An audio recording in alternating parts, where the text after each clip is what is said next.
Salut à vous et bienvenue dans cette nouvelle vidéo. Déjà, j'espère que vous allez bien. Nous sommes là aujourd'hui pour parler de permis de travail et je ne vous proposerai pas une solution miracle pour obtenir le permis de travail puisque j'ai déjà fait des vidéos sur le sujet. Mais aujourd'hui, on va encore une fois parler des arnaqueurs et je vais vous mettre en garde une énième fois puisque ce dont on va parler aujourd'hui, je ne suis pas allé chercher l'histoire bien loin puisque c'est arrivé à la cousine de mon colocataire qui a dépensé des milliers de dollars pour un faux visa pour le Canada. Et je vous montrerai à quoi le visa ressemble. Ceux qui n'ont jamais vu un visa du Canada pourraient croire que c'est un vrai, mais je vais vous montrer quelques éléments en fait qui prouvent que ce visa-là n'est pas réel. Donc ce qui s'est passé, c'est que elle a été en contact avec des personnes qui lui ont dit qu'ils pouvaient l'aider à obtenir un permis de travail pour le Canada, bien évidemment, moyennant beaucoup d'argent comme d'habitude. Et puisqu'il y a beaucoup d'entre vous qui sont adeptes du je te donne juste l'argent, tu fais tout, c'est une fois de plus ce qu'elle a décidé de faire. Donc, elle leur a laissé se charger de tout. Et il faut mentionner qu'elle n'a jamais rencontré ces gens-là, qu'ils discutaient au travers de WhatsApp. Et je vais vous dire que même WhatsApp n'est pas sûr parce que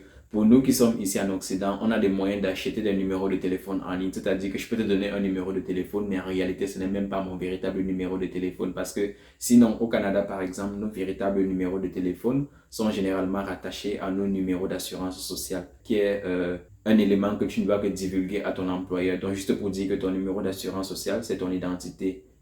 Ce n'était qu'une petite parenthèse, mais le numéro de téléphone ne veut rien dire puisque ici, on peut s'acheter des numéros de téléphone même en ligne ou même vous-même depuis l'Afrique. Si vous avez une carte Visa ou une Mastercard, vous pouvez acheter un numéro de téléphone en ligne et de la région du monde que vous voulez. Elle discutait avec ces gens au travers de WhatsApp et elle ne les a jamais rencontrés. Ce qui s'est passé, c'est qu'elle leur a envoyé tous ces documents puisqu'ils lui ont demandé des documents comme par exemple ses diplômes, son passeport et ils ont pris les originaux une fois de plus.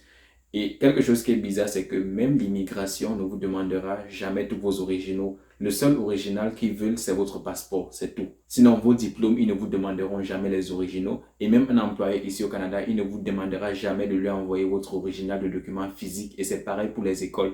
Donc, si quelqu'un vous demande déjà les originaux de vos diplômes et les originaux d'autres choses, il faudrait déjà vous dire que ça ne sent pas bon. Donc, elle leur a envoyé les originaux, et même en ce qui concerne la prise des empreintes digitales, qu'elle a mis des empreintes digitales sur le papier pour leur envoyer, ce qui est bien risible quand on sait que pour donner ces empreintes-là, on prend juste un rendez-vous au centre de réception et demande de visa de ton pays ou de ta ville et tu pars là-bas donner tes empreintes biométriques de façon normale. Donc, quelques temps plus tard, en fait, et après qu'elle ait envoyé l'argent, il lui a envoyé des photos sur WhatsApp pour lui dire que son visa était prêt. Et c'est là que ses parents ont trouvé que l'affaire était un peu bizarre parce que ce n'est même pas elle qui vient raconter l'affaire puisque ce sont ses parents qui disent que tu as tes cousins au Canada. Est-ce que tu as essayé de te rapprocher de tes cousins pour essayer de savoir si cette histoire était vraie? Parce que les gens avec qui elle communiquait lui ont également envoyé la photo du visa et disaient maintenant qu'il faut que tu envoies le reste de l'argent pour que nous on puisse te renvoyer tes documents avec ton passeport qui contient le visa. Donc, et à ce qui paraît, elle n'a pas voulu communiquer avec ses cousins, donc ce sont ses parents eux-mêmes qui ont pris les devants et pour leur dire que voici ce qui se passe. Et entre-temps, en fait, la fille, elle était toujours dans le déni en mode que elle savait qu'elle allait partir au Canada et qu'il fallait juste envoyer le reste de l'argent. Donc, sans plus tarder, je vais vous afficher ces visas-là et je vais prendre mon ordinateur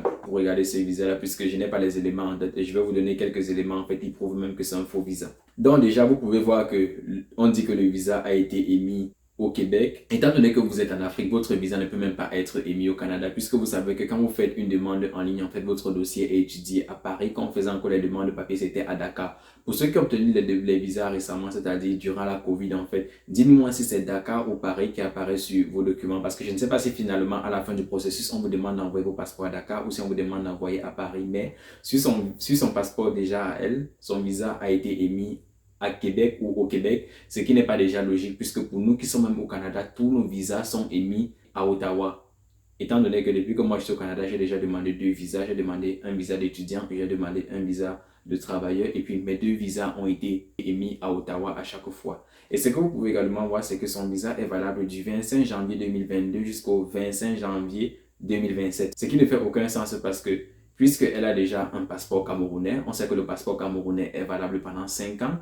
L'immigration ne te donnera jamais un visa qui dépasse la date de validité de ton passeport. Si on s'en tient à cette logique, ça impliquerait que son passeport a été émis le 25 janvier 2022, qui est également à la date à laquelle on a émis son visa. Donc, son passeport a été émis le jour où on a émis son visa dans cette logique. Il y a également un autre élément. En fait, il y a plein d'éléments, mais je vais juste souligner un dernier élément, c'est que au niveau de la dernière ligne, où il y a son numéro de passeport que je vais probablement cacher, vous pouvez voir ensuite qu'il y a 5 IND. 5, le IND là en fait est censé désigner les initiales de ton pays. Et puisque c'est IND, je suppose qu'ils ont fait Photoshop d'un visa indien. Et ils ne savaient même pas ce que ces chiffres-là indiquaient. Puisque pour moi, je suis de nationalité camerounaise, donc en bas de mon passeport, à la place de IND, à chaque fois, on a mis CMR. Et j'ai également vérifié avec des personnes qui ont des visas d'autres pays et j'ai vu qu'à chaque fois, à cet endroit-là, en fait, au lieu du IND qui est là, on met à chaque fois les initiales de ton pays. Donc, dans ce cas, puisqu'elle est camerounaise, à ce niveau-là, ça devait être CMR au lieu de IND. Et il paraît que ce n'est pas quelque chose d'anodin, puisque la sœur de mon colocataire m'a également expliqué que quand elle partait à l'aéroport pour venir au Canada, il y a une autre jeune fille qu'on avait mis à côté en disant à cette jeune fille-là que son visa d'étudiant pour le Canada était faux. Donc, juste pour vous dire encore une fois de beaucoup faire attention parce que ces gens-là ont fait des progrès. Ils arrivent même déjà à photoshopper en fait des visas. Et pour celle-là encore, cette jeune fille qui était à l'aéroport, qui avait un visa étudiant, c'était encore plus grave parce qu'on lui a dit que même son billet d'avion qu'elle avait été un faux billet d'avion. Donc, je suppose qu'elle est passée soi-disant par une pseudo-agence de voyage qui a dit donne-nous tous tes documents, on va tous se charger, on va te donner le visa pour le Canada. Et une fois qu'elle a fait, en fait, ils ont prétendu qu'ils avaient le visa. Elle a bien évidemment donné l'argent. Et encore une fois, ils lui ont dit donne l'argent pour qu'on t'achète le billet d'avion. Et il faut souligner que généralement en été, si tu vas acheter ton billet d'avion, par exemple en début août ou fin juillet, pour aller au Canada en fin août, ton billet d'avion va probablement coûter environ dans les 4 000 $.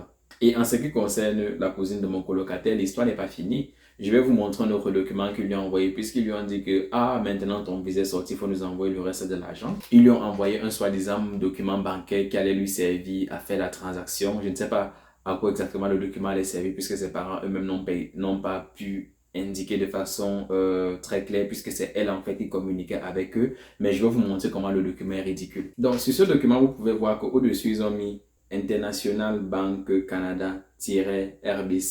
Déjà, je vais vous dire que le cycle RBC signifie Royal Bank of Canada. Donc, c'est une banque à part entière. Et si vous regardez en bas de la page, vous allez voir qu'ils ont mis le logo d'une autre institution qui est Banque nationale du Canada.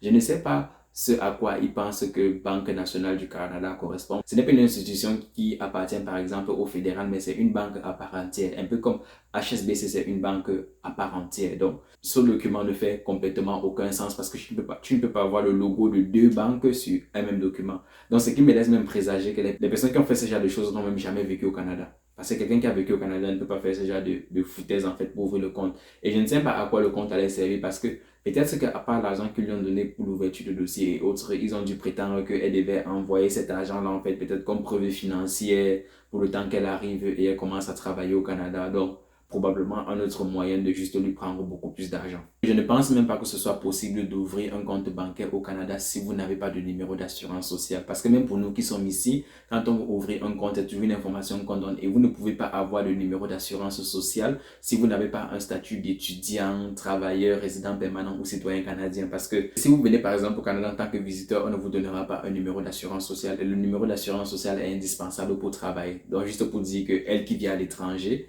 elle ne peut même pas ouvrir un compte bancaire au Canada. Tout ça m'amène encore à autre chose qui est le groupe Facebook que j'ai. Parce que dans le groupe Facebook que j'ai, avant d'entrer, je vous pose quelques questions parmi lesquelles je vous demande, êtes-vous d'accord que les publicités sont interdites dans le groupe? Généralement, les gens cochent oui. Et pour les gens qui ne répondent pas à mes questions, rassurez-vous, si vous ne répondez pas à mes questions, je refuse votre demande d'adhésion dans le groupe. Donc, malgré le fait qu'il y a des gens qui disent oui, qu'ils acceptent que les publicités ne sont pas acceptées dans le groupe, essayez quand même de faire des publicités. Mais il faut savoir que tous les posts qui sont faits dans le groupe, c'est moi ou un autre modérateur en fait qui lit d'abord le post et qui le valide avant que ça n'apparaisse à tout le monde dans le groupe. Donc, je vais vous poster le recapture d'écran, par exemple, d'exemples de personnes qui essaient de faire des publicités dans le groupe et que moi je supprime. Par exemple, celui-ci, il vous promet de vous faire venir au Canada en tant qu'enseignant, par exemple, en tant que plombier, en tant que médecin, en tant qu'infirmier, et vous promet des salaires de 3500 $, ce qui est d'abord de la foutaise, puisque pour être enseignant au Canada, il faut avoir l'équivalent d'un baccalauréat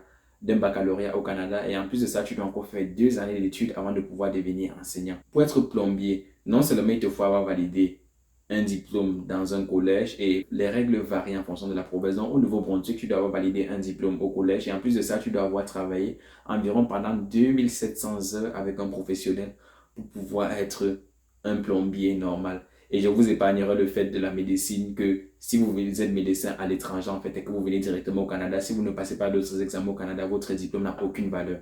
Donc je ne sais pas comment ce genre de personnes peut vous promettre de pouvoir immigrer au Canada avec vos diplômes étrangers et de pouvoir directement exercer des professions réglementées. Je vous dirais que tout ce qui a l'air trop beau est généralement faux. On a presque toutes les informations sur Internet. Je ne sais pas pourquoi c'est si difficile que ça pour certaines personnes de partir sur Internet et d'essayer de se renseigner un minimum. Internet ne se limite pas à Facebook. Internet ne se limite pas, je ne sais pas moi, à Instagram pour ceux qui ont Instagram. Internet, c'est également à faire des recherches. On a Google. Presque tout est accessible. Peut-être qu'il y a des informations qui seront difficiles à trouver, mais je pense que arriver à démasquer ce type d'arnaque-là, c'est très facile. Et je vous ai également parlé de certaines entreprises déjà qui vous trouvent parfois le travail ici. Vous arrivez à atterrir sur le territoire canadien. Quand vous partez au niveau de l'entreprise où vous êtes censé travailler, on vous dit qu'on ne vous connaît pas. Dans ce genre de cas, je ne sais pas comment vous êtes censé faire pour vous en sortir au Canada parce que, une fois de plus, il faut savoir que votre permis de travail est lié à ce soi-disant employeur qui vous a permis de venir. Donc, vous ne pouvez pas prendre votre permis de travail là et dire que vous allez partir chez un employeur X ou Y parce que pour que cet employeur là vous emploie, il devra encore vous aider à obtenir un autre permis de travail. Et puisqu'il ne vous connaît pas, je ne sais pas par quel miracle, il voudra passer par des procédures d'immigration pour vous. Donc, encore une fois de plus, soyez vigilants et arrêtez de croire à toutes les promesses qu'on vous fait. Donc, c'est déjà tout pour cette vidéo. J'espère qu'elle vous aura été utile. Si c'est le cas, n'oubliez pas de la liker, de vous abonner et de partager à ceux que ça pourrait être utile. Quant à nous, on se retrouve très bientôt pour une nouvelle vidéo. Ciao!